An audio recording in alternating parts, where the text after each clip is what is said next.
Sejam bem-vindos. Acomodem-se, fiquem à vontade e preparem-se para uma jornada até o limite do universo que conhecemos. Imaginem o silêncio do espaço profundo. Mas isto não é o vazio absoluto, é um vasto oceano, preenchido pelo sussurro das estrelas, o zumbido das galáxias e sinais subtis que viajam milhões de anos-luz para nos alcançar. Aprendemos a ouvir este coro cósmico. Mas e se, nesta sinfonia eterna, tiver surgido uma dissonância? E se alguém ou algo estiver a interferir deliberadamente com esses sinais, distorcendo as mensagens que vêm das profundezas do espaço? Hoje, não vamos falar apenas sobre a busca por vida extraterrestre.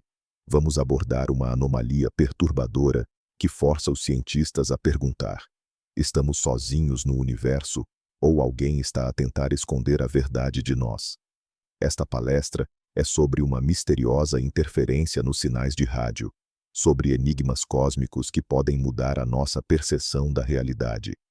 Estão prontos para ouvir o que está escondido por trás do ruído cósmico? Então, vamos iniciar a nossa imersão. Antes de mergulharmos no mundo das anomalias, vamos entender como, afinal, aprendemos a ouvir o cosmos. Tudo começou não com a busca por alienígenas, mas com uma tarefa bastante prosaica. No início dos anos 30 do século XX, um jovem engenheiro chamado Karl Jansky trabalhava na Bell Telephone Laboratories. A sua missão era localizar a fonte do ruído estático que estava a interferir com a comunicação radiotelefônica transatlântica. Ele construiu uma enorme antena rotativa, que os colegas rapidamente apelidaram de Carrossel de Jansky. Dia após dia, ele escutava o éter, catalogando vários tipos de perturbações. Ele identificou o ruído de tempestades próximas, de tempestades distantes, mas havia um tipo de ruído que se comportava de forma muito estranha. Era um silvo fraco e constante que aparecia nos seus auscultadores a cada 23 horas e 56 minutos. Este intervalo é bem conhecido pelos astrônomos. É a duração de um dia sideral, o tempo que a Terra leva a completar uma rotação em relação às estrelas, e não ao Sol. Jansky percebeu que a fonte do ruído não estava na Terra. Movia-se juntamente com as estrelas. Ao rastreá-lo, ele determinou que o misterioso silvo vinha do centro da nossa galáxia, a Via Láctea. Foi assim, por puro acaso, que nasceu a radioastronomia. Percebemos que o universo está repleto não apenas de luz visível, mas também de ondas de rádio. Estrelas, galáxias, nebulosas, todas emitem no espectro de rádio. E construímos ouvidos gigantes, os radiotelescópios, para escutar esta música das esferas. Aprendemos a distinguir os sinais naturais, o zumbido regular dos pulsares, os flashes dos quasares, das interferências artificiais e terrestres. Mas é precisamente no limite entre o conhecido e o desconhecido, no ruído do éter cósmico, que se escondem os enigmas mais intrigantes. Começamos a escutar o cosmos, e quase de imediato, ele começou a nos apresentar mistérios. Um dos mais célebres, e que permanece sem solução até hoje, é o chamado sinal UAU. Voltemos a uma noite quente de verão, 15 de agosto de 1977. O astrônomo Jerry Ehman estava como voluntário no projeto de busca por inteligência extraterrestre, o SETI, no radiotelescópio Orelha Grande, Big Ear, da Universidade Estadual de Ohio. Sua função era revisar as impressões dos dados acumulados pelo telescópio ao longo de vários dias. Era um trabalho bastante monótono, já que a maioria dos dados eram apenas o ruído de fundo do universo, representado no papel por sequências infinitas de números como 1, 2, 3. Mas naquele dia, ao folhear as páginas, Herman deparou-se com algo extraordinário. Numa das folhas, ele viu uma sequência de símbolos que saltava aos olhos. 6 EQUJ5. No sistema de codificação do telescópio, números e letras representavam a intensidade do sinal. E aquela sequência específica indicava um sinal de banda estreita, extremamente potente, que durou apenas 72 segundos, precisamente o tempo que o telescópio levava para varrer a região da fonte no céu. O sinal era 30 vezes mais forte do que o ruído de fundo e possuía todas as características que os astrônomos esperariam de uma fonte artificial e extraterrestre. Era de banda estreita, ou seja, transmitido numa frequência muito específica, o que é atípico para a maioria dos fenômenos naturais. Além disso, essa frequência, 1420 MHz, é conhecida como a linha do hidrogênio, a frequência de emissão do hidrogênio neutro, o elemento mais abundante do universo. Muitos cientistas acreditam que é precisamente nessa frequência que uma civilização inteligente tentaria estabelecer contato, como uma espécie de canal cósmico universal. Impressionado com o que viu, Eman circulou a sequência anômala com uma caneta vermelha e escreveu na margem a célebre palavra "Uau!". Foi assim que o sinal entrou para a história. Parecia ser o momento que a humanidade esperava há séculos, o momento do primeiro contacto. Os cientistas imediatamente apontaram o Big Ear e outros telescópios em todo o mundo para o mesmo ponto no céu, na constelação de Sagitário, de onde o sinal havia vindo. Mas não ouviram nada. Silêncio absoluto. Dezenas, centenas de vezes, eles voltaram àquela região, mas o sinal "Uau!" nunca mais se repetiu. Foi como um grito solitário na noite cósmica que ouvimos apenas uma vez. O que foi isso? Ao longo das décadas, muitas hipóteses foram propostas. Alguns sugeriram que poderia ter sido um fenômeno natural raro, como o reflexo de um sinal terrestre em lixo espacial ou uma lente gravitacional incomum. Outros avançaram versões mais exóticas, como a de que seria um sinal de uma nave alienígena que passava pelo sistema solar e que agora estaria muito além do nosso alcance. Houve até a teoria de dois cometas que, ao passarem pelo campo de visão do telescópio, poderiam ter criado uma nuvem de hidrogênio capaz de gerar um pico semelhante.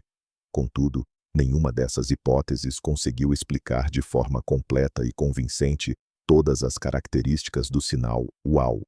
Ele permanece único. É o candidato ideal a um sinal artificial, mas sem repetição, permanecerá para sempre uma mera anomalia intrigante, um fantasma na máquina, um lembrete de que o universo pode ser um lugar muito mais estranho e misterioso do que podemos imaginar. E é precisamente essa natureza esquiva, essa impossibilidade de confirmar ou refutar a sua origem, que o torna um exemplo perfeito do que enfrentamos ao escutar o cosmos. Ouvimos algo, mas não conseguimos entender o que é, e não temos garantia de que o ouviremos novamente. O mistério do sinal "Uau!" deu um impulso poderoso ao desenvolvimento dos programas de busca por inteligência extraterrestre, ou SETI.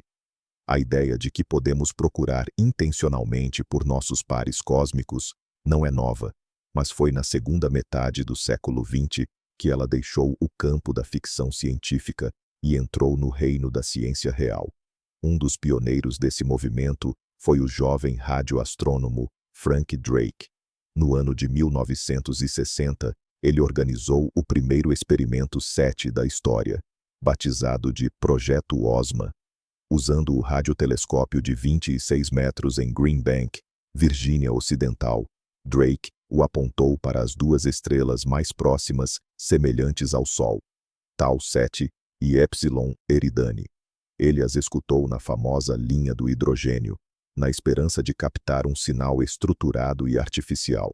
O projeto durou alguns meses, mas, infelizmente, nada além de ruído estático pôde ser detectado. No entanto, o Projeto OSMA foi importante não pelo resultado, mas pelo seu próprio fato de existir. Ele provou que a busca por civilizações extraterrestres é uma tarefa científica viável. Um ano depois, preparando-se para uma conferência dedicada ao SETI, Drake decidiu sistematizar todos os fatores que influenciam a probabilidade de detectar vida inteligente extraterrestre. Assim surgiu a famosa equação de Drake. Parece complexa, mas na sua essência, É uma fórmula simples que estima o número de civilizações tecnologicamente avançadas na nossa galáxia, com as quais poderíamos estabelecer contato.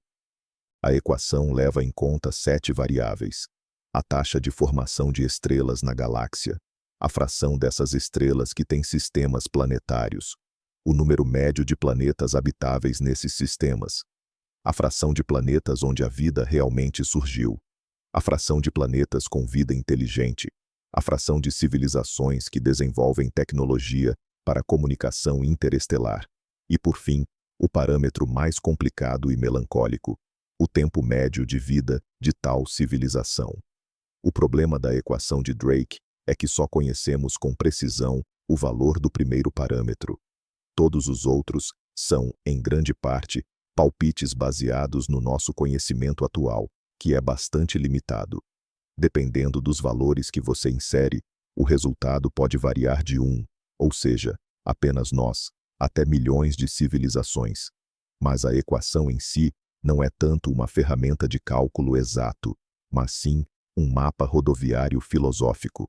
Ela nos força a refletir sobre o nosso lugar no universo e sobre os passos que a vida deve dar para atingir um nível tecnológico.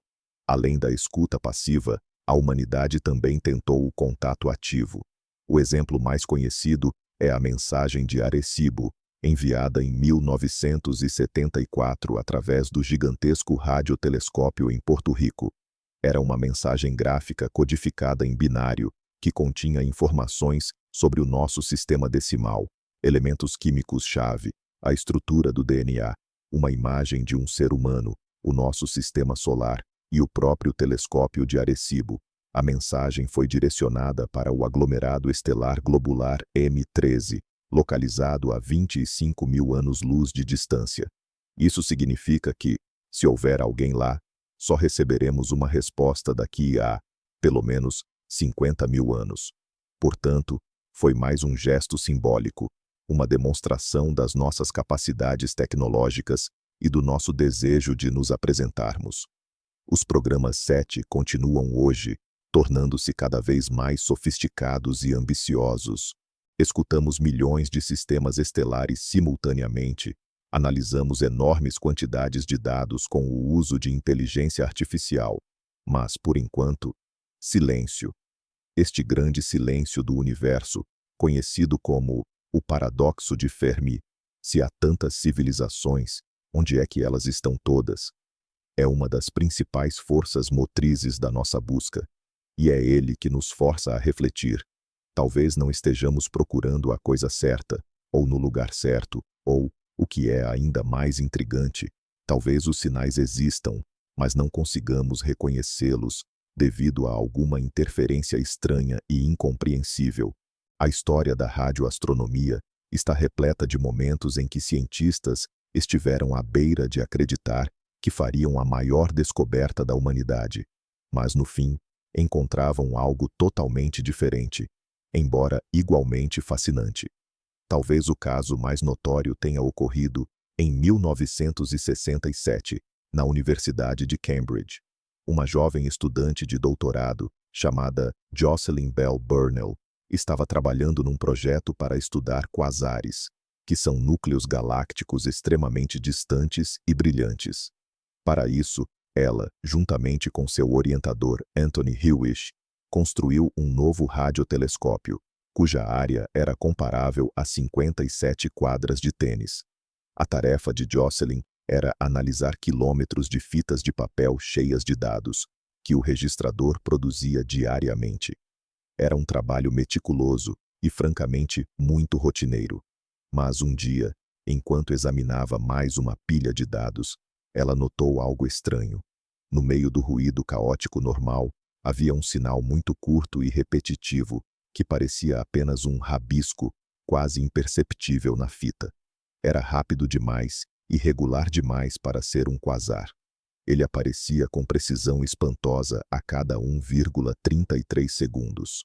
A princípio, a equipe pensou que poderia ser interferência de alguma fonte terrestre, talvez uma ignição de carro com defeito ou equipamentos elétricos funcionando mal. Mas a verificação mostrou que a fonte do sinal se movia no céu junto com as estrelas. Isso significava que a origem era inequivocamente cósmica. O sinal era tão regular e parecia tão artificial que a equipe o apelidou, em tom de brincadeira, de LGM-1.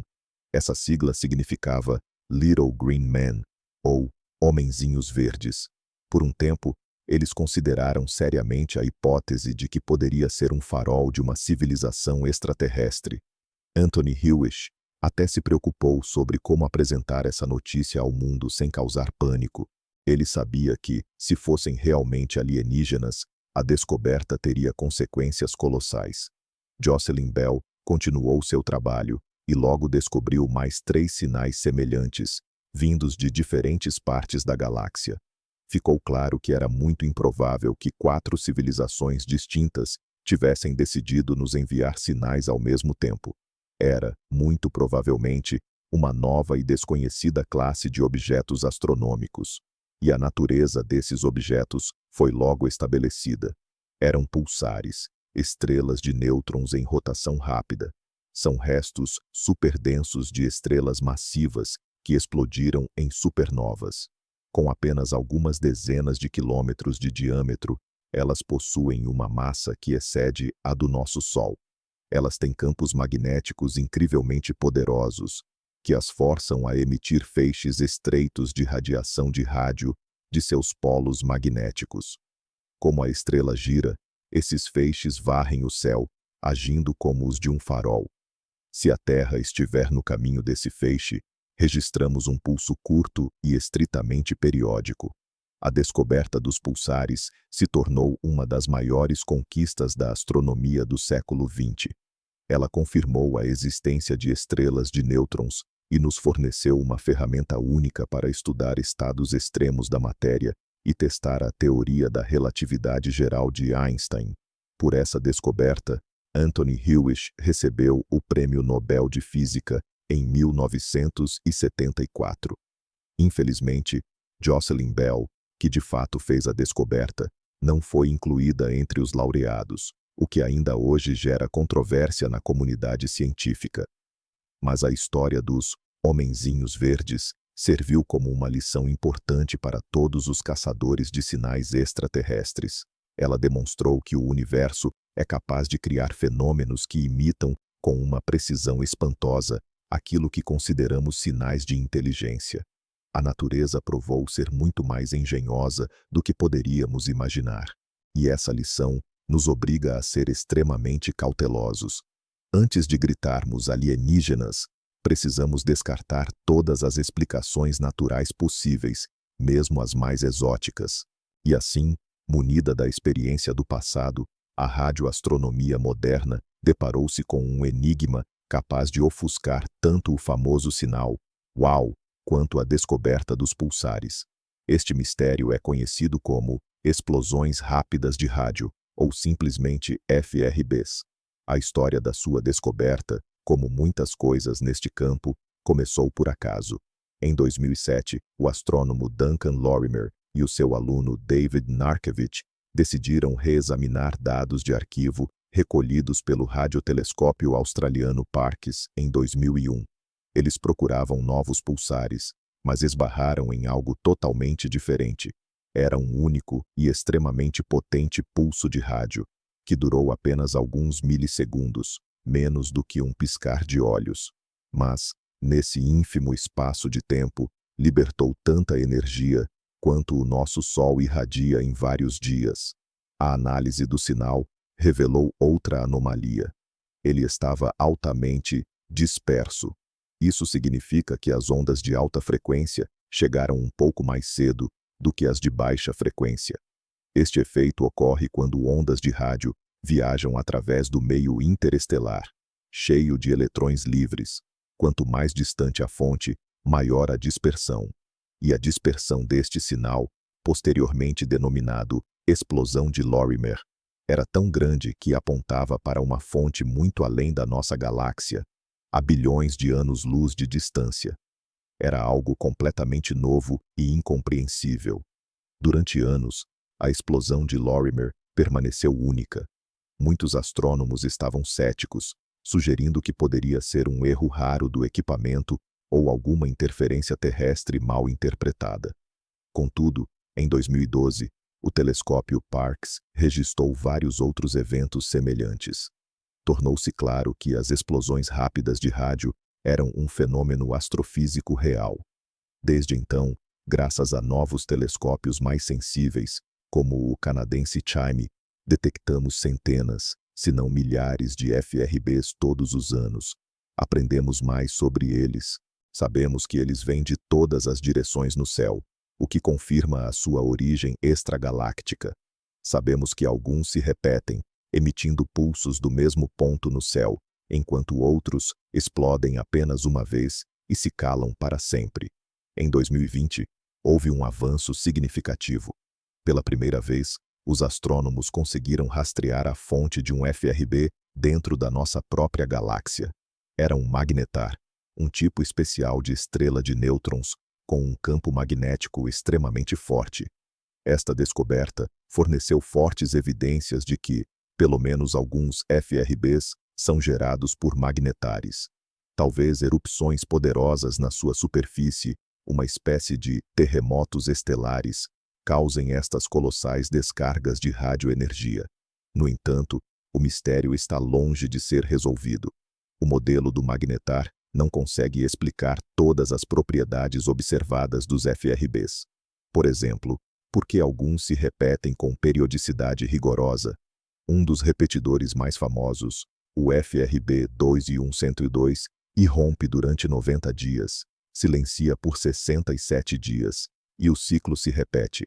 Este comportamento é difícil de explicar, apenas pela atividade de um magnetar solitário. E claro, sempre que surge um enigma desta magnitude, surgem as hipóteses mais ousadas. Alguns cientistas sugeriram que os FRBs podem não ser um fenômeno natural. Poderia ser uma tecnoassinatura? Por exemplo, um subproduto da atividade de motores superpoderosos de naves alienígenas que se movem entre galáxias?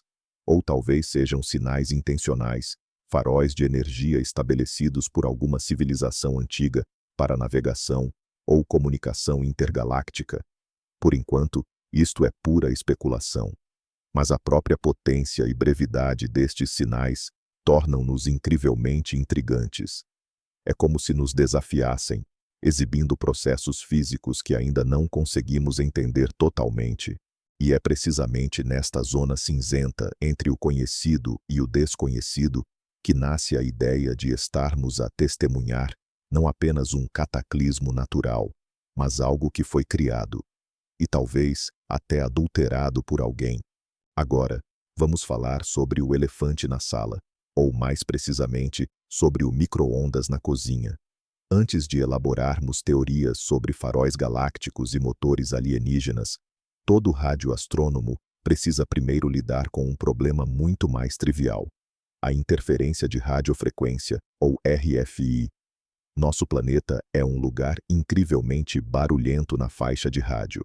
Celulares, roteadores Wi-Fi, satélites, estações de TV e rádio, radares, até mesmo eletrodomésticos, tudo isso cria um ruído de fundo potente, que pode facilmente abafar sinais fracos vindos do espaço.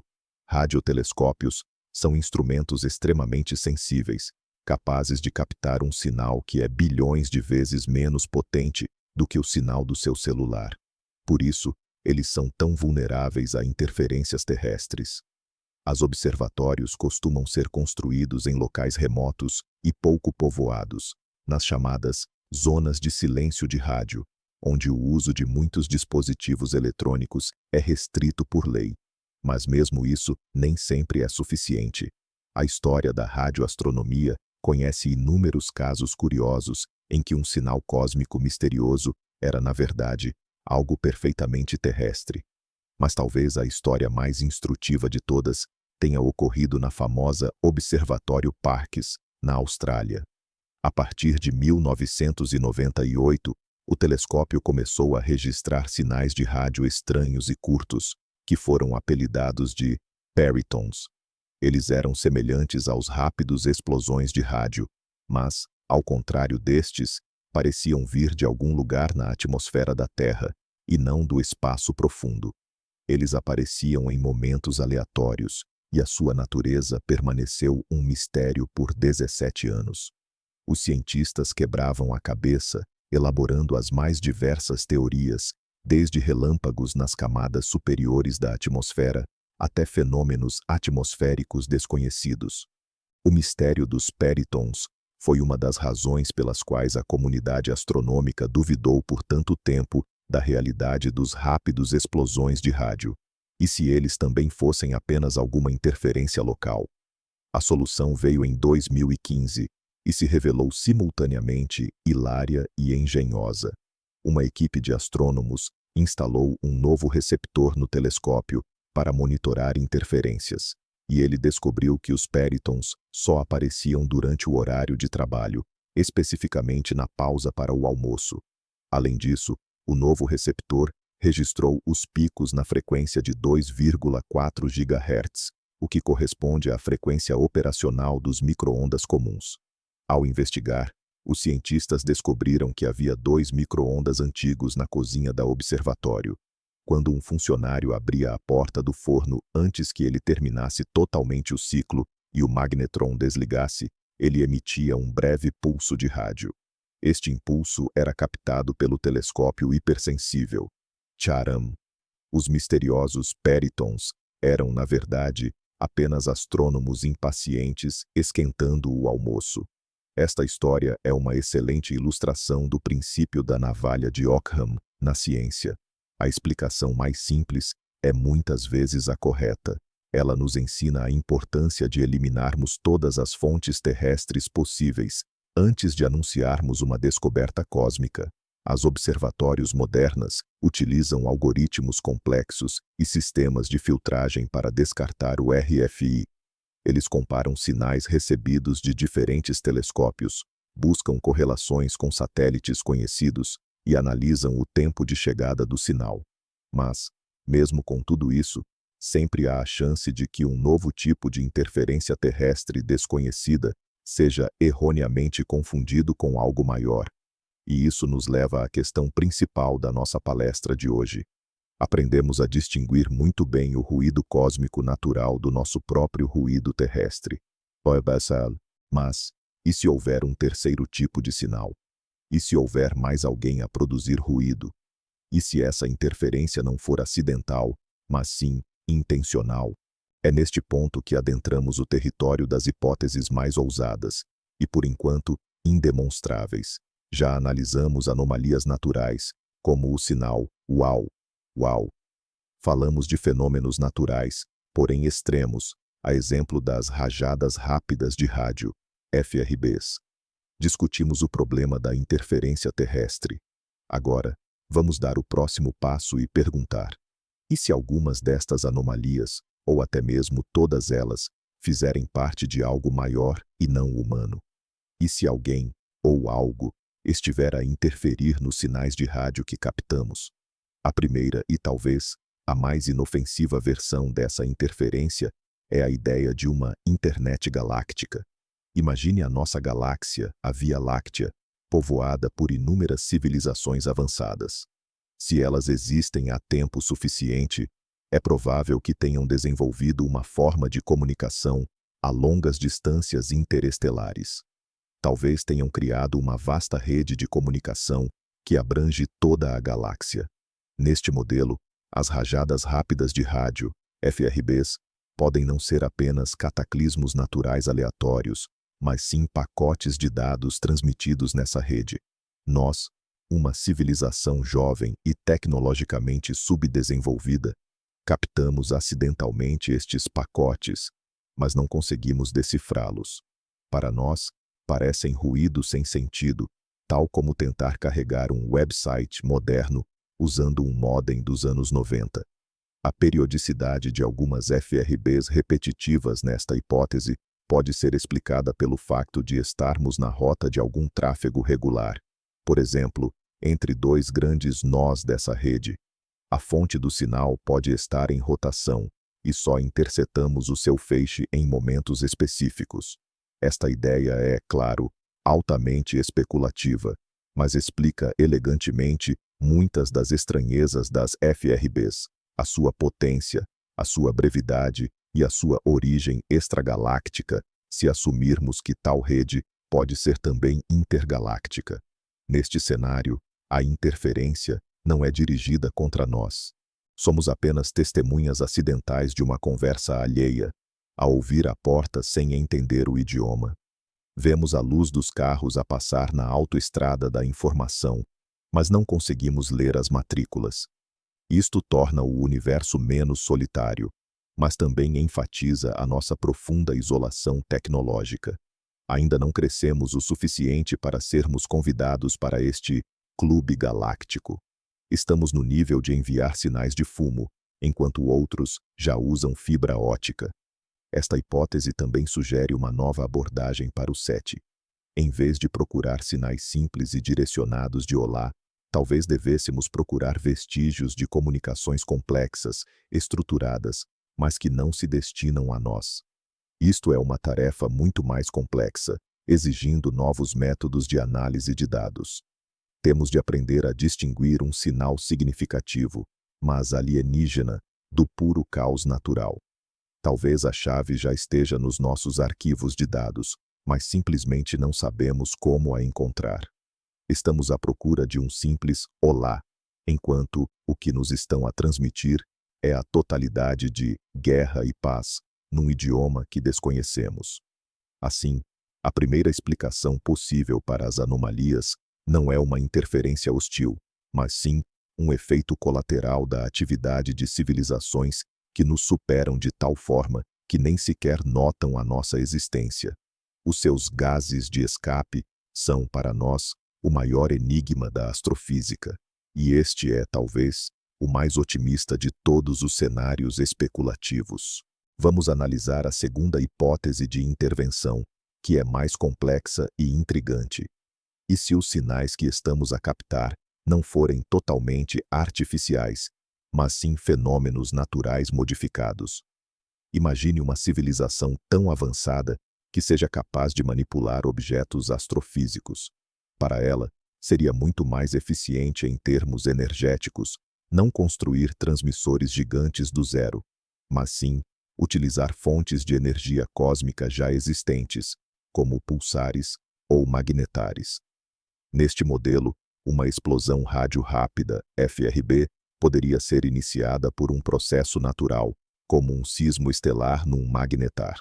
Mas, antes de o sinal iniciar a sua viagem cósmica, ele passaria por algum tipo de dispositivo tecnológico que o modularia, inserindo informação codificada nele. Isto é semelhante à forma como modulamos uma onda de rádio para transmitir música ou fala. A própria onda portadora pode ser simples, mas a informação que ela carrega é complexa. Esta abordagem tem inúmeras vantagens. Em primeiro lugar, representa uma economia colossal de energia. A civilização não precisaria de gerar uma potência equivalente à de um Sol. Usaria apenas o que já existe. Em segundo lugar, e mais importante, um sinal assim pareceria, para civilizações menos avançadas como a nossa, quase indistinguível de algo natural. Vemos um pulso potente, observamos as suas características naturais, e a maioria dos cientistas conclui que é apenas um magnetar. Somente uma análise minuciosa da estrutura fina do sinal, a sua polarização, as variações de microsegundos, pode revelar uma mensagem oculta. Este é o método ideal para uma comunicação furtiva, ou para a criação de um farol que só atraia a atenção de quem atingiu um certo patamar tecnológico e é capaz de ler nas entrelinhas dos fenômenos cósmicos. Esta ideia dialoga diretamente com o debate que ocorre na comunidade SETI sobre a natureza dos sinais extraterrestres. Existem dois campos principais: os defensores dos faróis e os defensores da escuta. Os defensores dos faróis acreditam que uma civilização avançada, que queira se manifestar, criaria um sinal muito simples, óbvio e fácil de detectar. Algo como um "Olá, estamos aqui", cósmico. Seria um sinal de banda estreita, potente, possivelmente repetitivo, impossível de confundir com um fenômeno natural. O sinal, uau, se tivesse sido repetido, seria o candidato perfeito.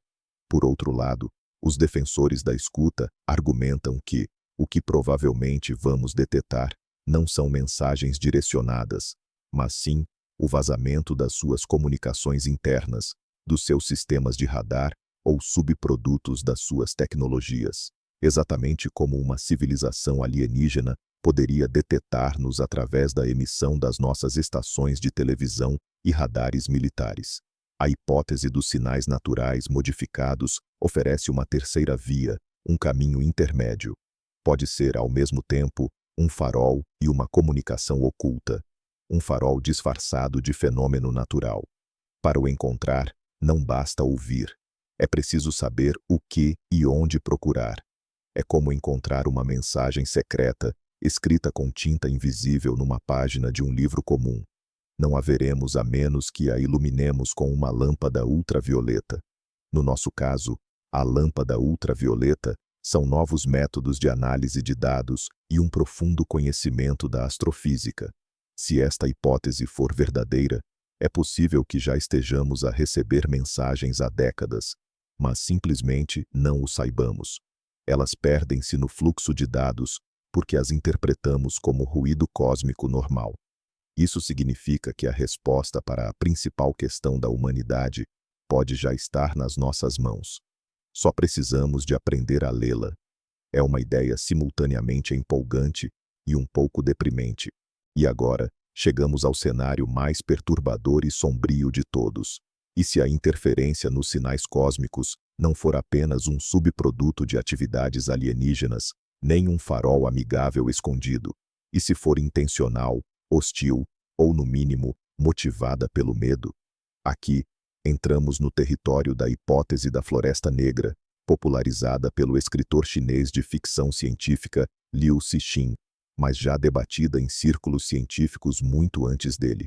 Essa teoria oferece uma resposta assustadora ao paradoxo de Fermi, aquela pergunta sobre por que não encontramos vestígios de outras civilizações.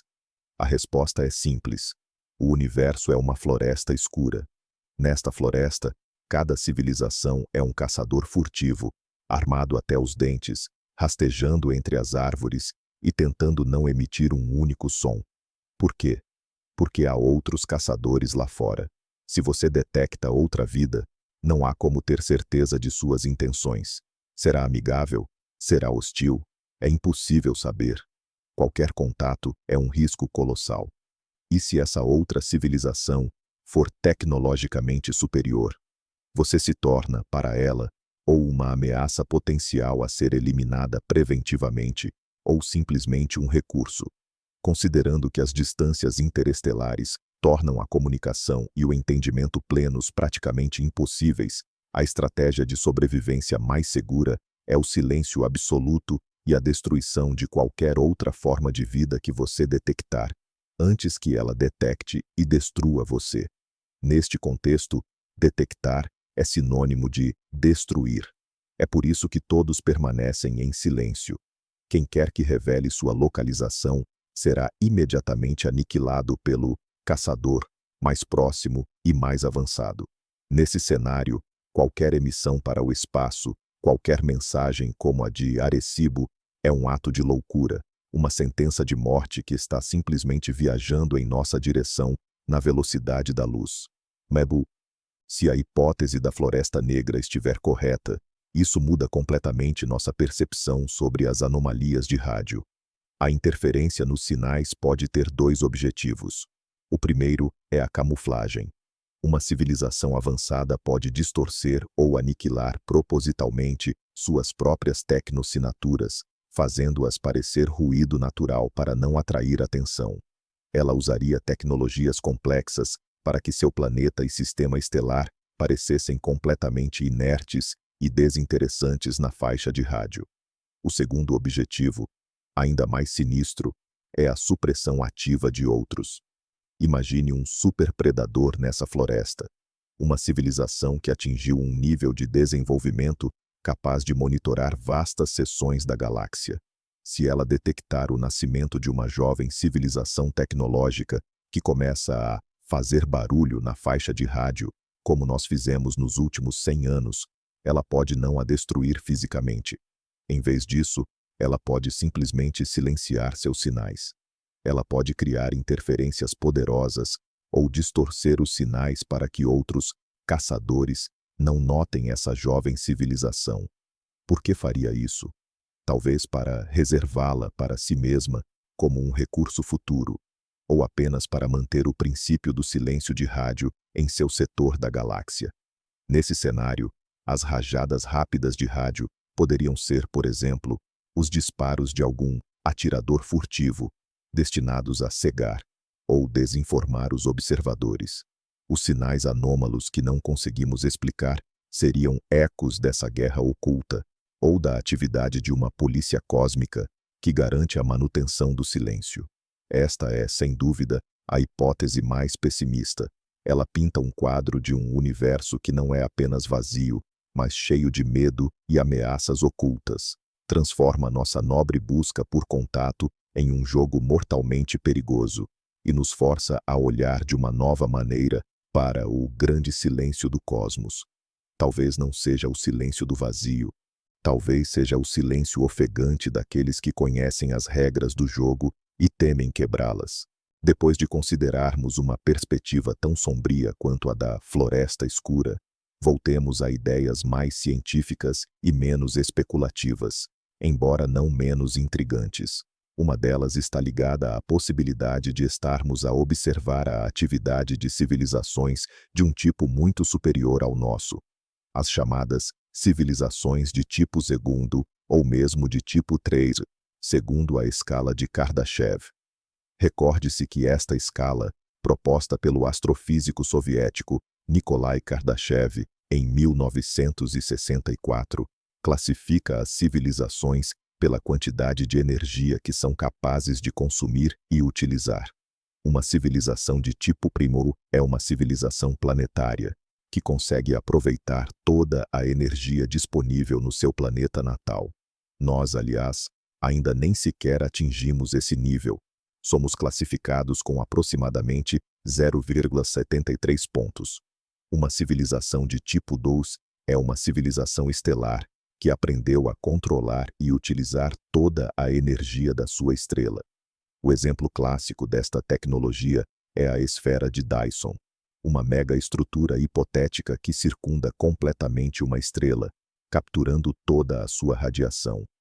Finalmente, uma civilização de tipo 3 é uma civilização galáctica, capaz de controlar a energia à escala de toda a sua galáxia. A atividade destas mega-civilizações deveria ser detetável a enormes distâncias, mas não necessariamente sob a forma de simples mensagens de rádio. As suas tecnossinaturas seriam muito mais vastas e bizarras. Por exemplo, uma esfera de Dyson construída em torno de uma estrela torná-la-ia invisível no espectro visível, mas ao mesmo tempo seria uma poderosa fonte de radiação infravermelha. Essencialmente, o calor que a mega-estrutura estaria a dissipar para o espaço. Por isso, um dos métodos de busca por estas civilizações é procurar estrelas com um excesso infravermelho anormalmente elevado. E existem candidatos.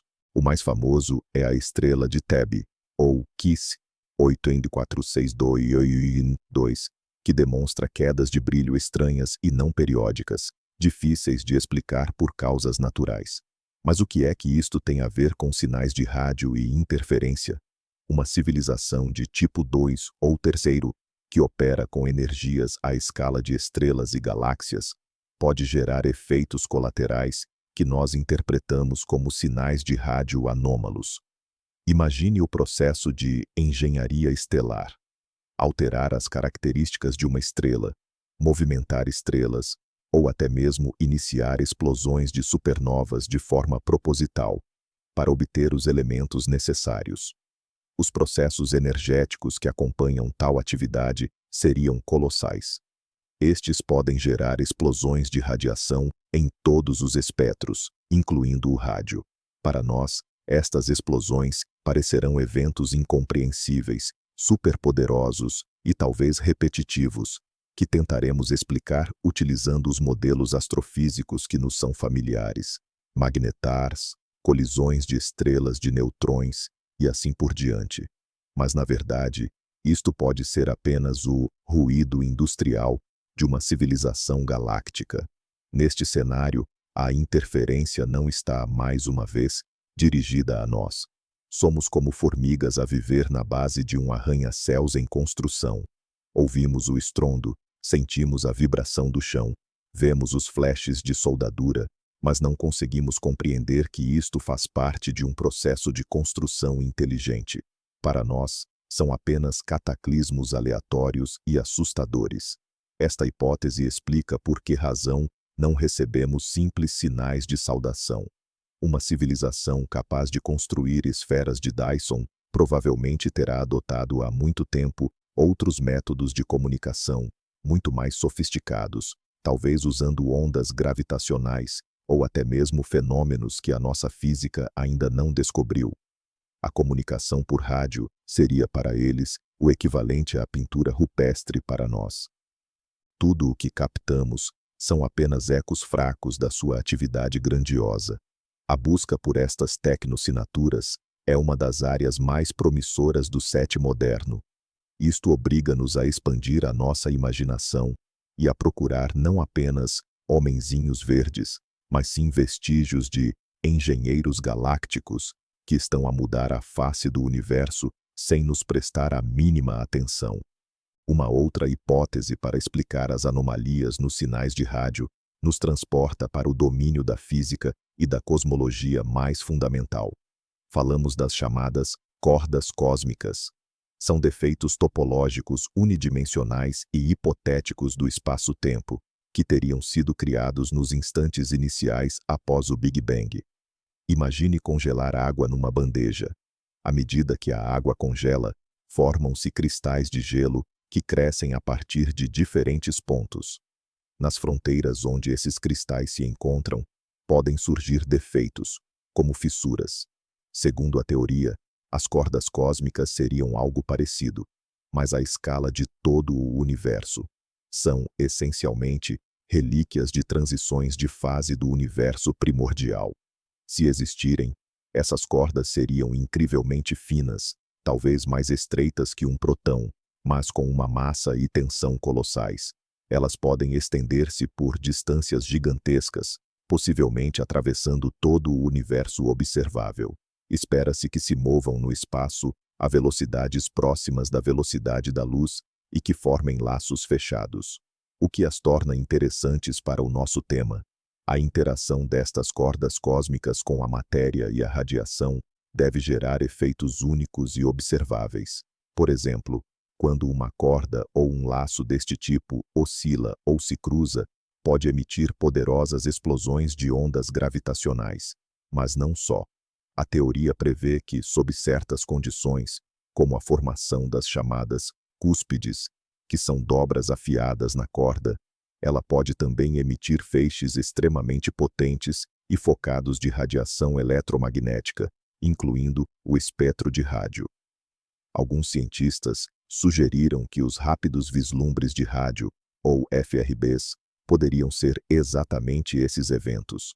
Um sinal proveniente de uma cúspide de corda cósmica seria muito curto, extremamente potente e viria de distâncias cosmológicas. Tudo isto corresponde perfeitamente às propriedades observadas dos FRBs. Se a fonte for um laço em oscilação, os flashes poderão até ser repetitivos.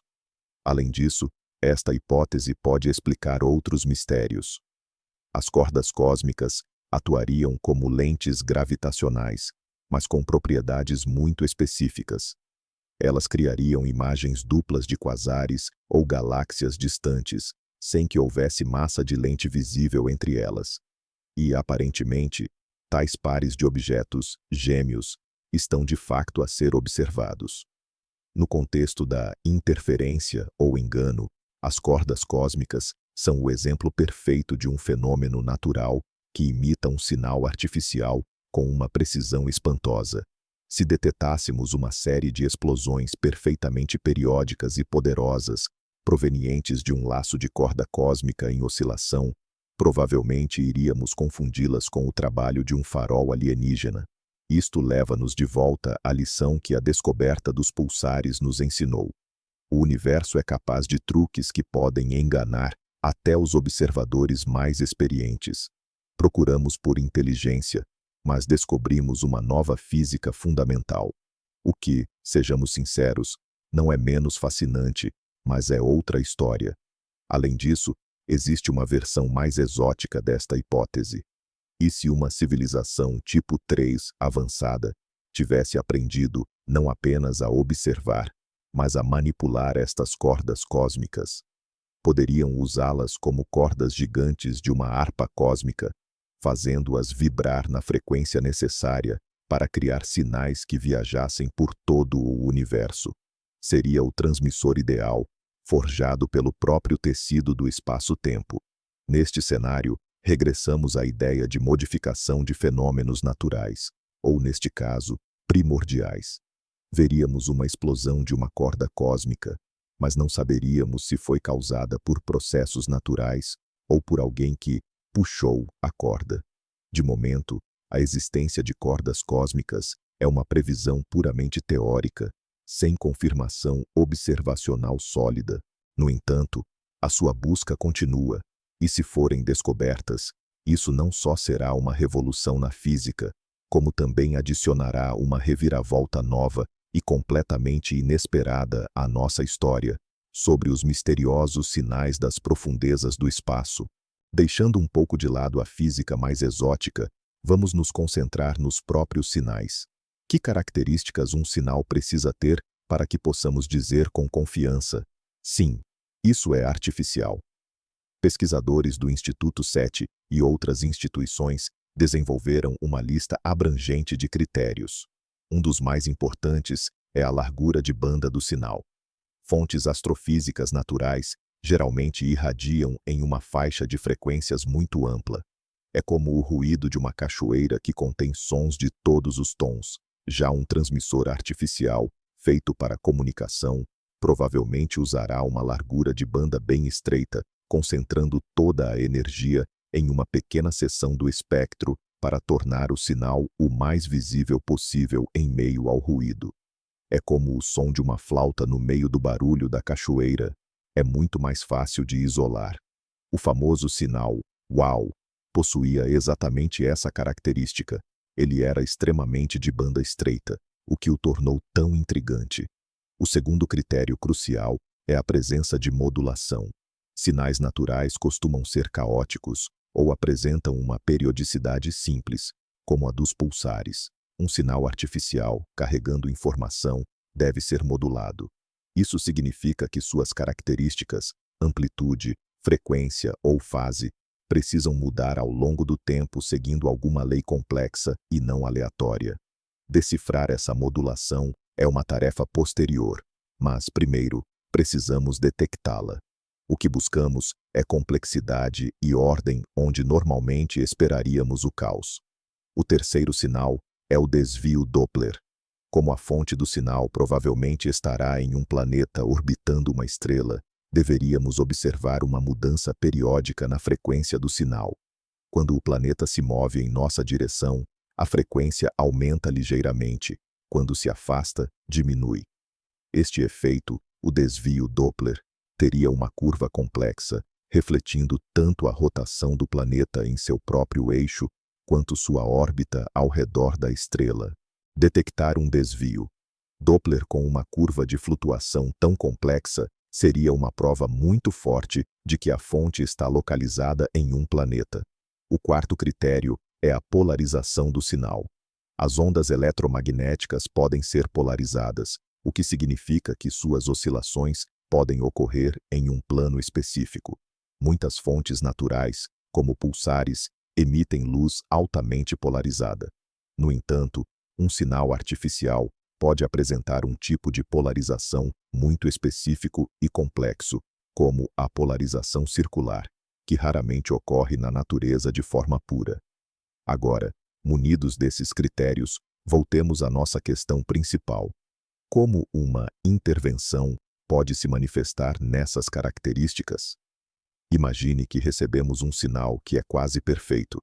Ele é de banda estreita e possui modulação complexa. Mas há algo estranho. Por exemplo, seu desvio Doppler não corresponde ao movimento de nenhum planeta conhecido. Ou sua polarização muda caoticamente, como se alguém estivesse tentando escondê-la. Ou, o que é ainda mais interessante, recebemos dois sinais simultaneamente do mesmo ponto. Um deles parece uma fonte natural típica, como um pulsar, e o segundo é um sinal fraco, complexo e modulado, sobreposto. Isso seria uma indicação direta daquela hipótese de modificação de fontes naturais que mencionamos. Alguém está usando o pulsar como onda portadora para a sua transmissão.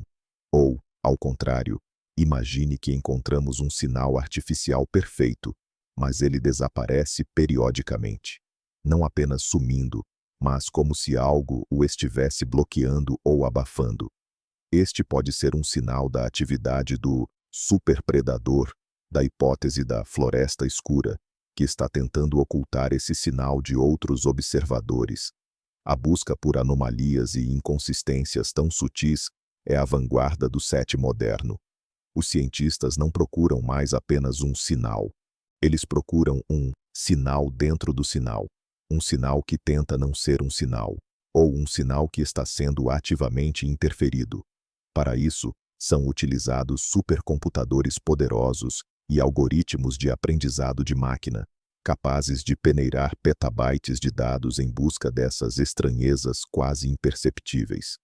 Não é mais apenas escutar o cosmos, é uma verdadeira criminalística cósmica, onde tentamos reconstruir o quadro geral a partir das pistas mais minúsculas, para entender quem é o autor da mensagem e quem é o seu misterioso editor.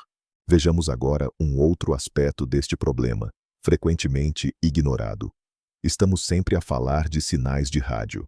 Mas por que, especificamente, o rádio? A razão é simples. As ondas de rádio conseguem atravessar facilmente a poeira e o gás interestelar, elementos que absorvem a luz visível. Além disso, a sua geração não exige tecnologias superexóticas.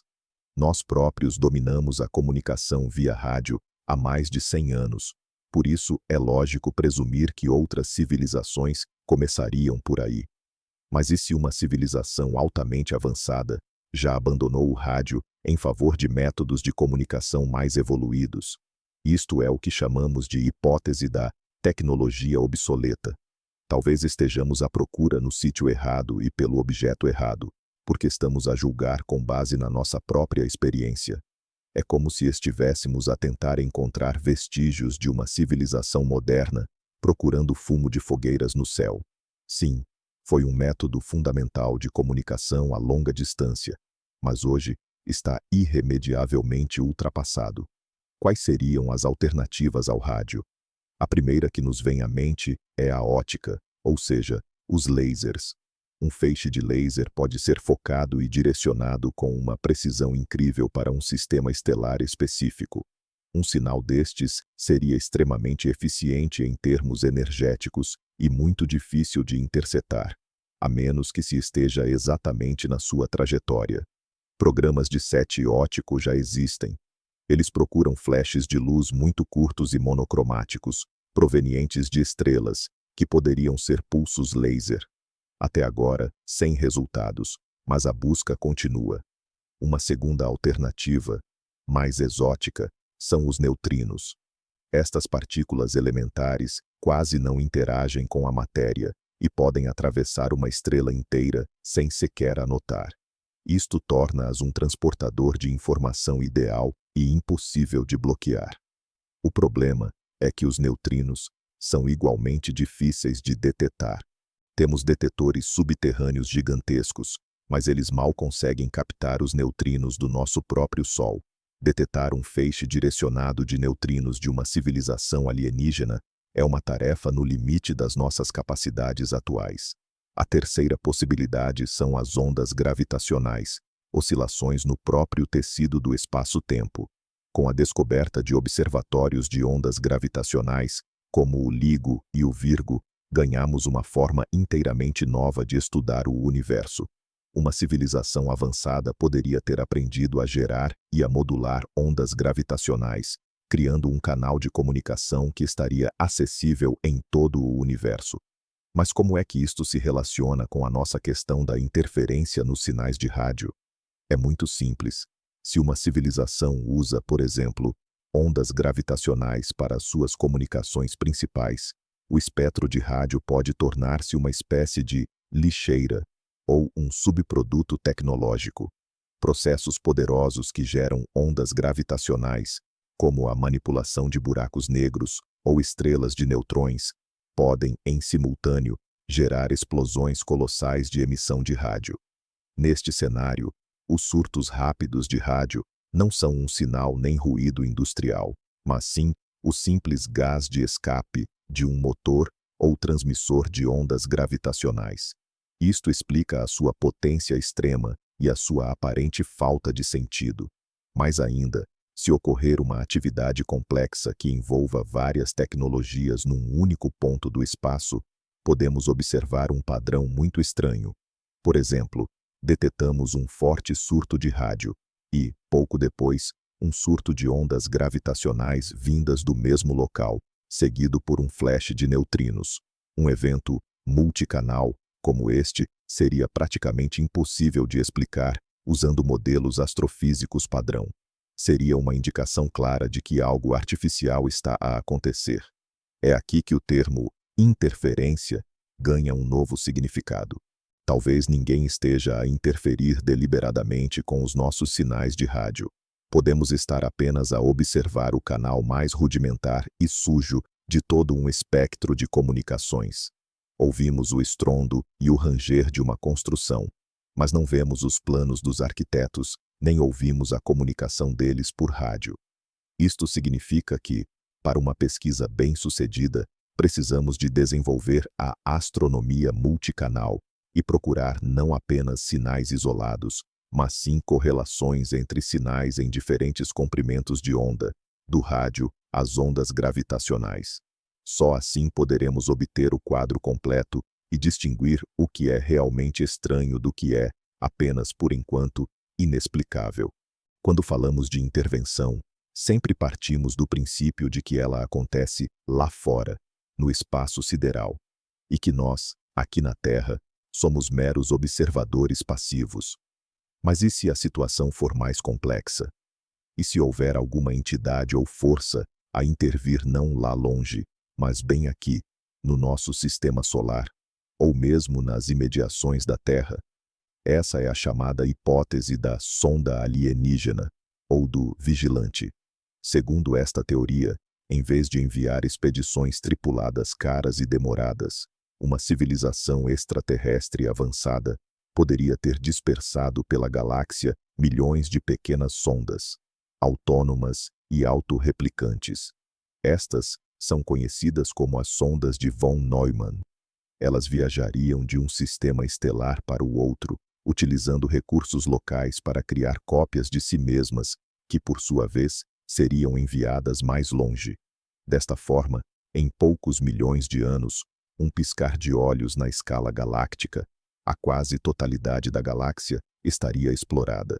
Se essa civilização existir, é bastante plausível que uma ou mais destas sondas já tenham chegado ao nosso sistema solar e permaneçam aqui em modo de observação. Elas podem estar escondidas no cinturão de asteroides, numa das luas dos gigantes gasosos, ou mesmo em órbita da Terra. A sua missão é monitorizar o desenvolvimento da vida e da tecnologia no nosso planeta, e talvez enviar relatórios para casa. É provável que essa sonda se esforce por passar despercebida. Contudo, as suas atividades podem gerar efeitos secundários que poderíamos detectar. Por exemplo, para comunicar com a base ou com outras sondas, ela precisaria de usar algum tipo de transmissor. Este sinal seria muito fraco, altamente direcional e complexo, justamente para que não o reconhecêssemos. Mas e se esta sonda não estiver apenas a observar, mas a intervir ativamente? Ela poderia estar a tentar editar a informação que recebemos do espaço. O motivo? Talvez uma política de quarentena galáctica. O objetivo seria bloquear ou distorcer quaisquer sinais de outras civilizações para que nunca soubéssemos da sua existência. O propósito dessa quarentena seria permitir que a nossa civilização se desenvolvesse de forma autônoma, sem influências externas potencialmente destrutivas. Ou, pelo contrário, o objetivo poderia ser o de nos esconder de outras civilizações mais perigosas, tal como acontece no cenário da Floresta Negra. A sonda vigilante atua como um pai protetor, embora rigoroso, que nos protege dos perigos do mundo exterior. Neste cenário, quando apontamos os nossos radiotelescópios para o céu, o que vemos não é o quadro completo, mas sim uma versão filtrada e editada da realidade. Alguns sinais pura e simplesmente não chegam até nós.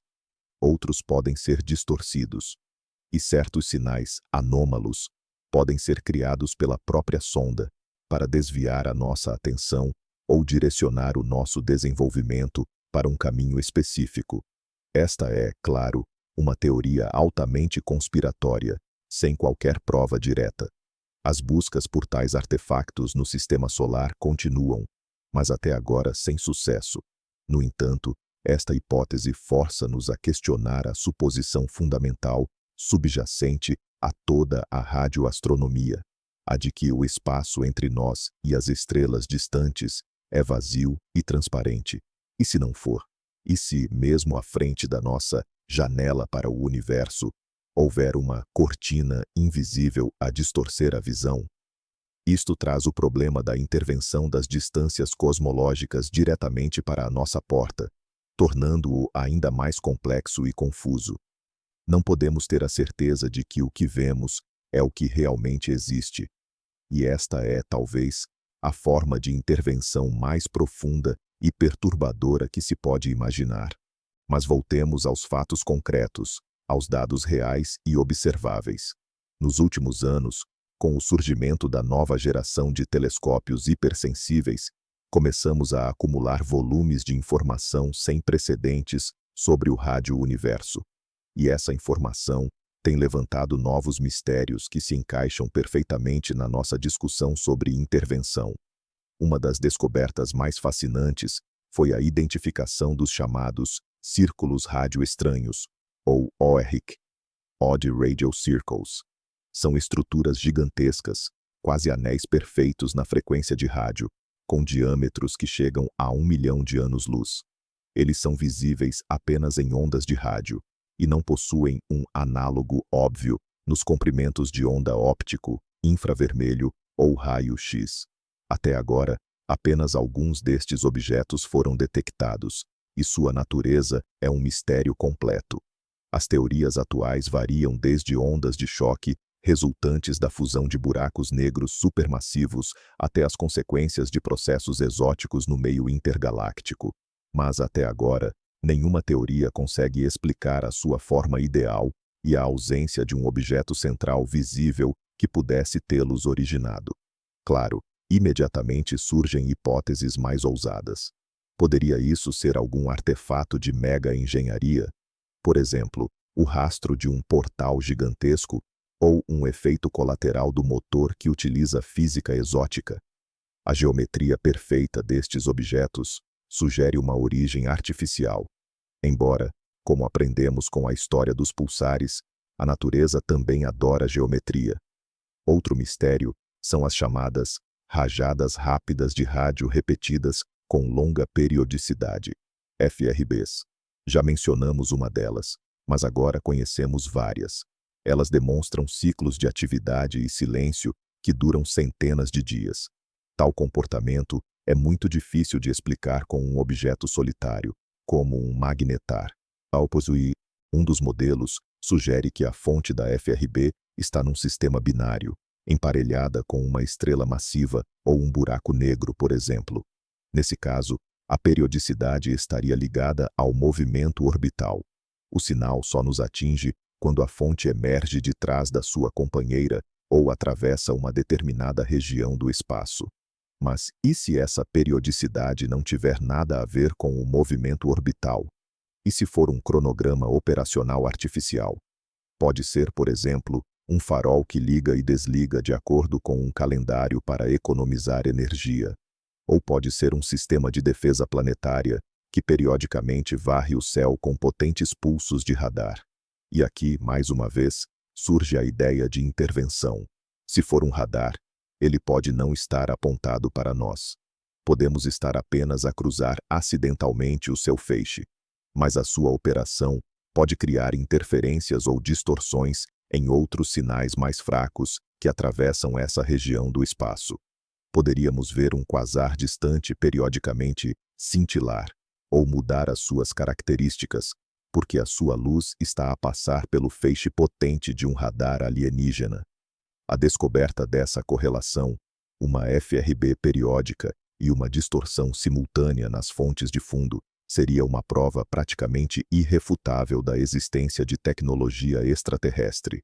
Ainda não há tais observações, mas esta é uma das áreas em que os investigadores modernos estão a trabalhar ativamente. Eles não estão mais apenas a catalogar anomalias, eles procuram ligações entre elas, tentando encontrar uma causa comum para fenômenos aparentemente não relacionados. Eles tentam perceber se todos estes círculos rádio estranhos, explosões periódicas e sinais isolados são mistérios separados, ou se são todas peças de um gigantesco e incompreensível quebra-cabeça que ilustra a atividade de uma inteligência tão diferente da nossa que ainda não conseguimos sequer conceber os seus motivos e objetivos. Vamos abordar mais um aspecto ligado à psicologia e filosofia da nossa busca. É o chamado princípio antrópico, ou, numa versão mais simples, a nossa tendência de procurar aquilo que se assemelha a nós. Quando procuramos inteligência extraterrestre, procuramos subconscientemente um reflexo de nós próprios. Procuramos sinais baseados em carbono, vindos de planetas semelhantes à Terra, orbitando estrelas parecidas com o Sol. Buscamos comunicações que usem a matemática e a física da forma como as entendemos. No fundo, estamos à procura de homenzinhos, mesmo que sejam verdes. Mas e se a inteligência no universo puder assumir formas completamente diferentes? E se existir uma forma de consciência baseada em silício, vivendo em planetas escaldantes? Ou uma inteligência gasosa nas atmosferas de gigantes gasosos? Ou até mesmo uma mente plasmática, habitando as coroas das estrelas? Indo ainda mais longe, e se houver uma forma de inteligência não ligada à matéria, tal como a conhecemos? Por exemplo, uma mente que seja uma rede de computação complexa, operando com base em efeitos quânticos no gás interestelar. Ou uma consciência que represente a mente coletiva de um aglomerado estelar inteiro. As tecnossinaturas destas civilizações seriam radicalmente diferentes de tudo o que procuramos. Elas não nos enviariam simples mensagens de rádio. A sua comunicação e atividade poderiam estar entrelaçadas na própria estrutura dos fenômenos astrofísicos. Por exemplo, a mente coletiva de uma nebulosa pode modular a sua emissão, criando padrões complexos e fractais na banda de rádio que nós interpretamos como turbulência natural. Ou uma civilização vivendo dentro de uma estrela pode alterar as suas pulsações, codificando informação nelas, e nós apenas a veremos como um tipo estranho de estrela variável. Neste contexto, a interferência não é alguém que interfere nos sinais. É alguém que é o sinal.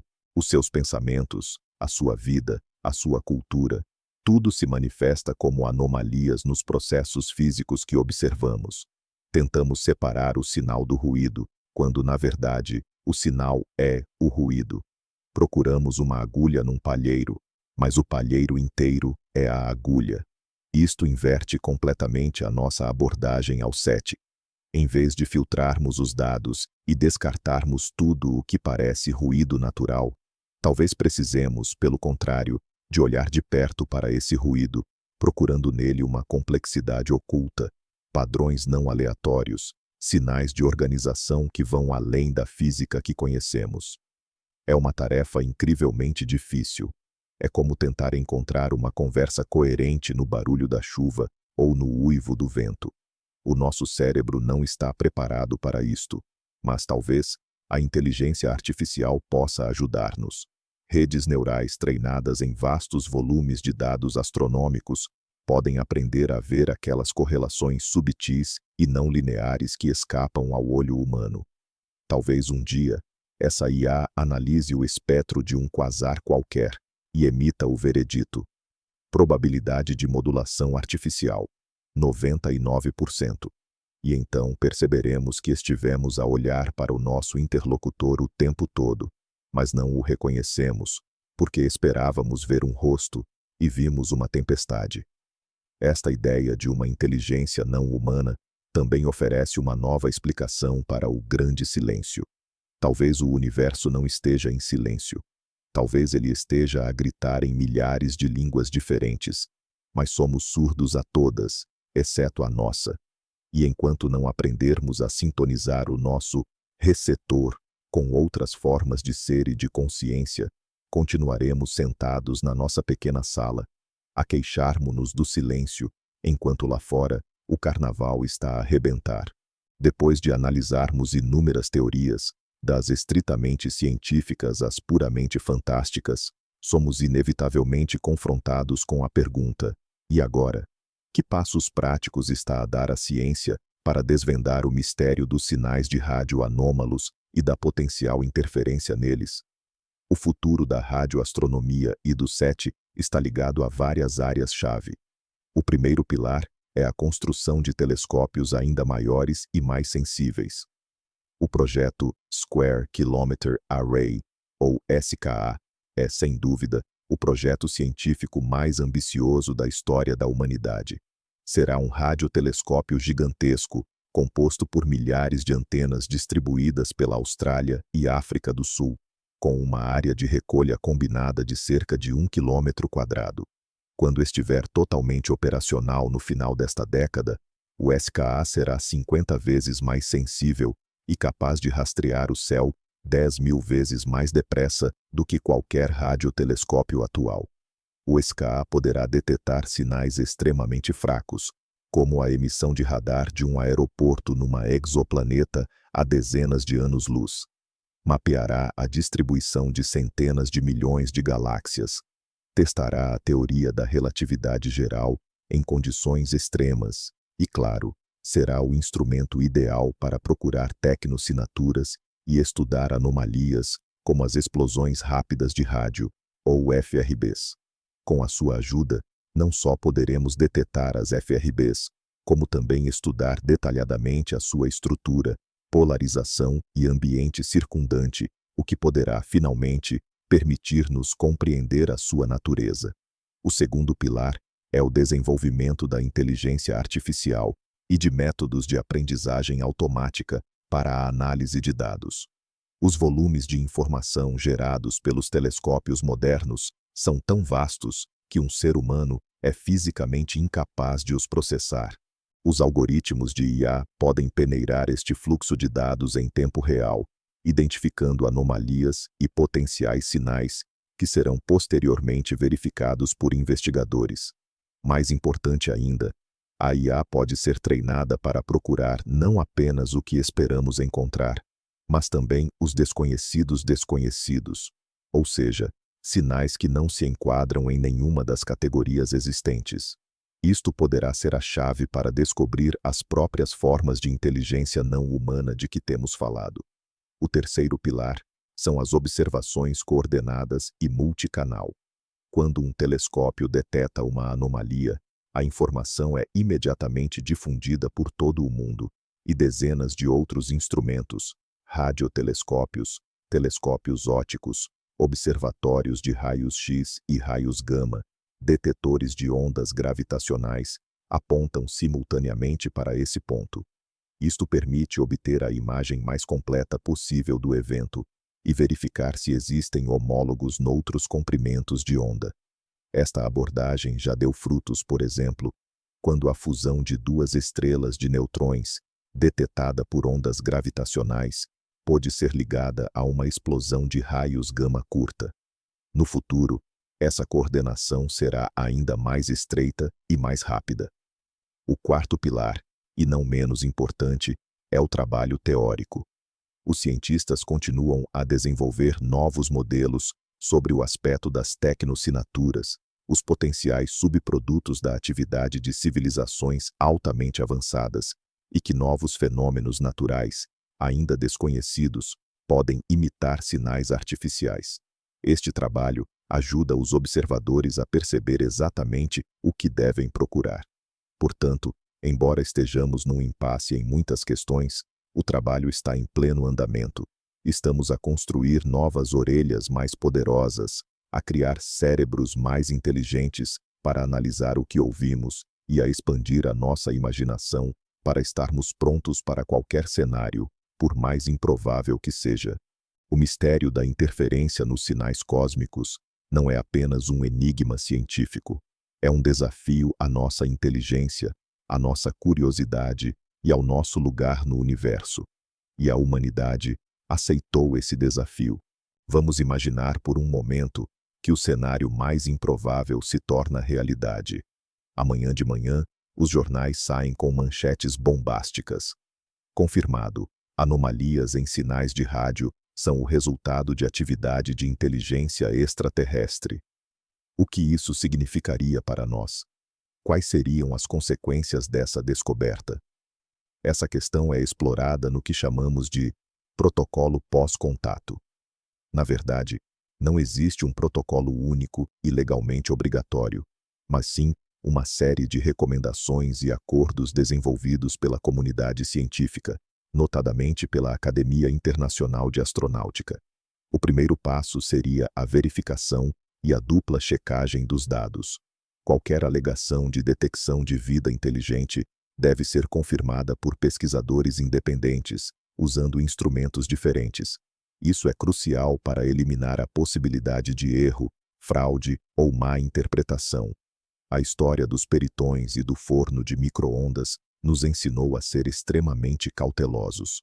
Se o sinal for confirmado, o próximo passo é a informação. Primeiro, a comunidade científica. Em seguida, os governos de todo o mundo.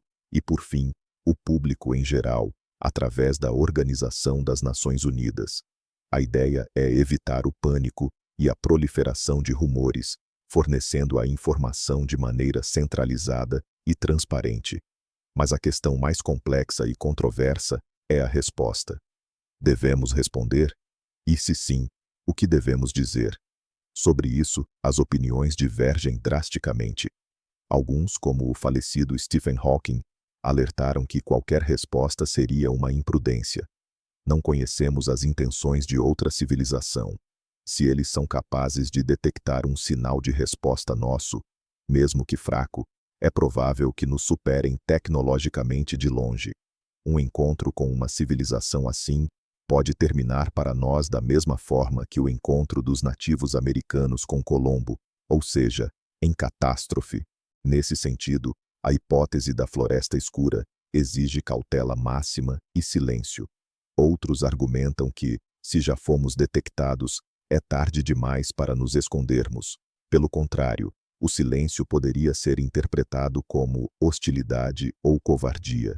Nesse caso, seria melhor enviar uma resposta que demonstre nossa inteligência, pacificidade e disposição para o diálogo. Mas quem decidirá exatamente o que enviar? Que país, que organização falará em nome de toda a humanidade? Devemos enviar nosso conhecimento científico, nossas obras de arte, nossa história. Mas nossa história é repleta de guerras e violência. Será que isso não afugentaria nossos interlocutores? Essas perguntas não têm respostas simples. Elas tocam nos aspectos mais profundos da nossa política, cultura, religião e filosofia. A descoberta de inteligência extraterrestre provavelmente provocará não apenas uma revolução científica, mas também cultural. Pode unir a humanidade perante o outro, ou, inversamente, pode levar a novos conflitos, caso diferentes países ou grupos tentem monopolizar o contato e o acesso a tecnologias alienígenas. As consequências podem ser ainda mais sutis. E se recebermos não apenas um sinal de saudação, mas uma enciclopédia inteira contendo respostas para todas as nossas questões científicas. Isso destruiria nossa própria curiosidade científica? E se descobrirmos a existência de civilizações que vivem há milhões de anos? Como isso afetaria nossas religiões e nossa concepção sobre o sentido da vida? Tudo isso, por enquanto, são apenas questões hipotéticas. Mas é essencial refletir sobre elas agora. Porque se um dia recebermos a confirmação de que alguém está interagindo no espaço, podemos não ter tempo para longos debates. E a forma como reagiremos a esta, que será a maior descoberta da nossa história, definirá não apenas o nosso destino, mas, possivelmente, o destino de toda a vida inteligente nesta parte da galáxia. Temos falado muito sobre como nós procuramos eles, mas vamos mudar o foco. E se invertermos a perspectiva, como eles podem estar nos procurando? E que rastros deixamos no universo que poderiam nos denunciar? Nosso planeta tem feito barulho no espectro de rádio há cerca de um século. As primeiras transmissões potentes, como a dos Jogos Olímpicos de Berlim de 1936, já deixaram nosso sistema solar e viajam pelo espaço interestelar. Neste momento, elas estão a cerca de 90 anos-luz de distância. Isso significa que existe uma esfera ao redor da Terra, com um raio de 90 anos-luz, dentro da qual qualquer civilização suficientemente desenvolvida poderia captar nossas antigas transmissões de rádio e televisão. Essa esfera está em constante expansão à velocidade da luz. Dentro dela, há milhares de sistemas estelares. Portanto, é possível que alguém já esteja assistindo aos nossos sitcoms antigos e aos noticiários da Guerra Fria. No entanto, nossos sinais cotidianos são muito fracos e perdem força rapidamente com a distância. Algo muito mais notável são nossos radares militares, especificamente os radares dos sistemas de alerta de mísseis. Eles emitem pulsos direcionados e extremamente potentes, que podem ser detectados a distâncias muito maiores. Para um observador externo, a Terra pode parecer uma fonte de radiação fraca, mas em constante pulsação. Mas este não é o nosso único rastro. Com o avanço da astronomia, aprendemos a estudar as atmosferas dos exoplanetas. Quando um planeta transita em frente à sua estrela, sua atmosfera absorve parte da luz estelar, e o espectro dessa absorção nos permite inferir sua composição química. Procuramos ali traços de oxigênio, metano, vapor d'água, as chamadas bioassinaturas, que podem indicar a presença de vida. Da mesma forma, outra civilização pode estar estudando a atmosfera da nossa Terra, e ela não veria apenas bioassinaturas, veria tecnoassinaturas. Por exemplo, a presença de clorofluorcarbonetos, CFCs, em nossa atmosfera, compostos artificiais que usamos em geladeiras e aerossóis. Esses gases não existem na natureza, e sua detecção seria a prova direta da existência de uma civilização industrial. Portanto, nós nos denunciamos não apenas pelo que falamos, mas também pelo que respiramos. Agora, voltemos à ideia de interferência. Se alguém está nos observando, está testemunhando o nosso desenvolvimento. Vê como evoluímos das primeiras transmissões de rádio para o estudo das atmosferas dos exoplanetas, e pode concluir que estamos nos aproximando de um certo limiar tecnológico, após o qual nos tornaremos visíveis na galáxia e talvez perigosos. Isso pode ser o gatilho para uma intervenção. Eles poderiam tentar silenciar nossos sinais para que não sejamos notados por outros. Ou, inversamente, poderiam nos enviar um sinal de alerta, disfarçado de fenômeno natural, para retardar nosso desenvolvimento ou direcioná-lo para um caminho seguro. Por exemplo, um sinal misterioso que não conseguimos decifrar pode não ser uma mensagem, mas sim um vírus, um pacote de dados complexo que, se carregado em nossas redes de computadores, poderia danificá-las. Isso soa como ficção científica, mas é uma das razões pelas quais os protocolos 7 exigem extrema cautela ao lidar com qualquer sinal potencial. Desta forma, o nosso próprio desenvolvimento, O nosso próprio ruído pode ser a causa das anomalias que observamos.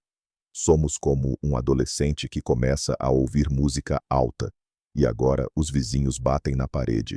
Não entendemos o que é aquela batida, mas ela é uma reação direta às nossas ações. Isso torna o problema ainda mais complexo. Não somos apenas observadores passivos, somos participantes ativos deste diálogo cósmico, mesmo que não o percebamos.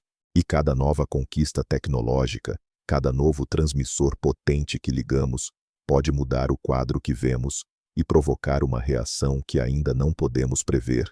Chegando ao fim da nossa jornada, vamos revisitar o principal enigma que sustenta toda esta narrativa: o paradoxo de Fermi.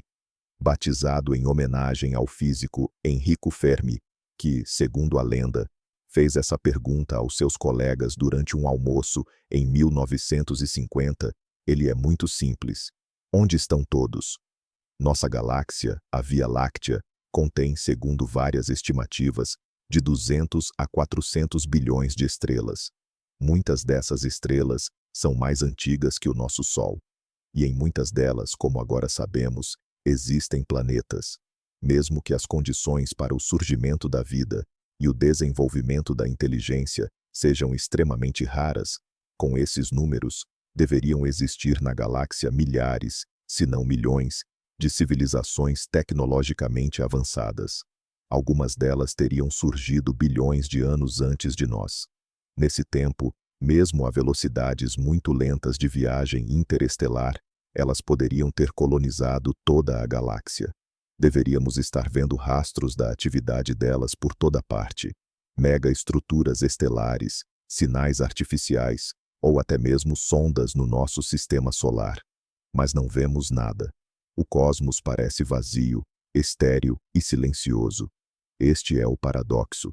Existem muitas soluções propostas para este enigma, e abordamos muitas delas de uma forma ou de outra hoje. Vamos sistematizá-las. O primeiro grupo de soluções é: elas não existem. Talvez estejamos realmente sós. Talvez o surgimento da vida seja um evento tão incrivelmente raro que só aconteceu uma única vez no universo, aqui na Terra. Esta é a chamada hipótese da Terra rara. Ou talvez a vida surja com frequência, mas a transição para uma civilização tecnológica e inteligente seja quase impossível. O segundo grupo de soluções é: elas existem, mas não as vemos. Aqui temos várias hipóteses. Elas estão muito longe, estão usando tecnologias que não conseguimos detectar, não estão interessadas em fazer contato conosco, ou estão nos observando em conformidade com uma quarentena galáctica.